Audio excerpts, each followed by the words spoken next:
Alléluia, Alléluia, Alléluia, Alléluia, Alléluia, Alléluia. Tu es béni Père, Seigneur du ciel et de la terre. Tu as révélé aux tout-petits les mystères du royaume. Alléluia, Alléluia, Alléluia. Le Seigneur soit avec vous. Évangile de Jésus-Christ selon saint Matthieu. Gloire à toi, Seigneur. En ce temps-là, les disciples s'approchèrent de Jésus et lui dirent: « Pourquoi leur parles-tu en parabole? » Il leur répondit: « À vous, il est donné de connaître les mystères du royaume des cieux, mais ce n'est pas donné à ceux-là. À celui qui a, on donnera, et il sera dans l'abondance. À celui qui n'a pas, on enlèvera même ce qu'il a. Je leur parle en parabole, c'est parce qu'ils regardent sans regarder, et qu'ils écoutent sans écouter ni comprendre. Ainsi s'accomplit pour eux la prophétie d'Isaïe. Vous aurez beau écouter, vous ne comprendrez pas. Vous aurez beau regarder, vous ne verrez pas.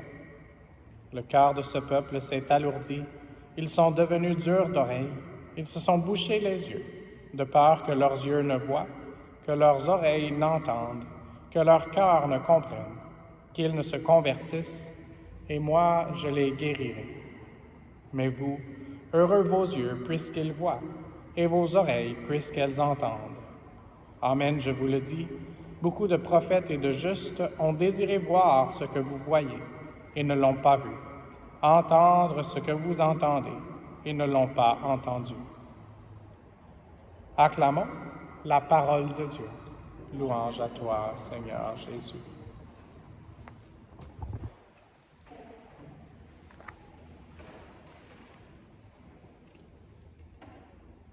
On a entendu aujourd'hui dans cet évangile une question qui est posée à Jésus.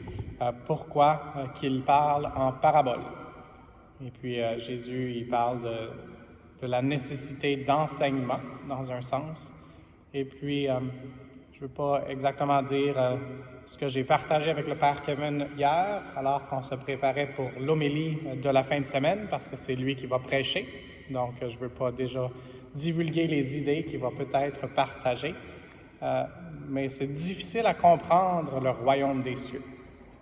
Et donc, c'est la raison principale pourquoi on utilise des images, des paraboles, des symboles. Et puis, c'est un peu normal, on pourrait prendre ça comme un reproche de regarder sans vraiment regarder ou d'écouter sans écouter ni comprendre. Mais on doit se dire que si on pense qu'on comprend un mystère, ça veut dire que c'est plus un mystère. Et donc, Dieu est infini. Et donc, c'est pour ça qu'à la fin de la messe, on dit « Amen ». C'est pour ça que quand nous est présenté le corps et le sang du Christ, dans ce miracle de la transsubstantiation, c'est une parole compliquée. C'est la meilleure parole qu'on peut utiliser pour décrire ce qui se passe, mais ça demeure un mystère. Dieu, on ne peut pas le mettre dans une boîte. Dieu est amour infini. Dieu, on ne peut pas vraiment le comprendre juste dans un temps, parce que Dieu est dans le temps et en dehors du temps, et son temps est infini. Alors aujourd'hui, prions les uns pour les autres de ne pas avoir peur. On a entendu ici que il y avait peur de se convertir, et donc qu'on puisse vraiment ouvrir la porte encore plus grande de notre cœur pour que Jésus puisse y pénétrer, y révéler son mystère et y demeurer. Et puis juste pour dire que on est en bonne compagnie avec les questions peut-être qui subsistent. Marie, Notre-Dame, qui est la patronne de notre cathédrale ici, elle est conçue sans péché, donc elle n'a même pas de brouillard, si on veut dire, dans son intelligence, dans sa compréhension. Et Marie elle-même, lorsqu'elle a reçu la visite de l'ange Gabriel, elle a posé une question. Comment se peut-il faire puisque je ne connais pas d'homme? Si vous avez remarqué au début de l'homélie, j'ai parlé de connaître les mystères du royaume. Et donc, elle comprenait que cette connaissance n'était pas autant une connaissance intellectuelle, mais une connaissance de tout son être, une connaissance du cœur. Alors, demandons au Seigneur de nous aider afin que nos cœurs puissent se convertir, qu'on puisse être plus profondément en relation personnelle avec lui et que de cette façon, il puisse aussi nous révéler dans notre monde de tous les jours certaines de ces paraboles et puis des images qu'on peut utiliser ici et maintenant pour démontrer un peu de la présence de Dieu et que des personnes puissent entendre son cognement à la porte de nos cœurs et puis qu'on puisse ouvrir.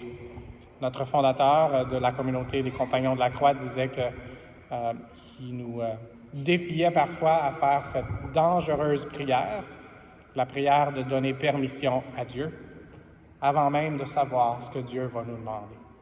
Alors, c'est un danger, je pense, qui vaut la peine. C'est un risque et en même temps, on sait que sa récompense, elle est infinie d'une façon que notre esprit et même nos cœurs ne peuvent contenir. Donc, demandons encore une fois à Maman Marie de nous aider à dire oui, à donner permission à Dieu afin qu'on puisse avoir cette conversion plus radicale et puis qu'on puisse pas seulement recevoir la présence de Dieu, mais la manifester en le regardant, que nous puissions être transformés encore plus à son image et à sa ressemblance. Comme Moïse, dont on a entendu parler aujourd'hui et qu'on va continuer d'écouter son histoire. Moïse qui, en conversation avec Dieu, devenait tout brillant et puis manifestait la lumière de Dieu lui-même. Maman Marie, aide-nous à recevoir la présence réelle de Jésus aujourd'hui, afin qu'il continue de nous aider à cheminer un pas à la fois, lui qui est le chemin, la vérité et la vie. Amen.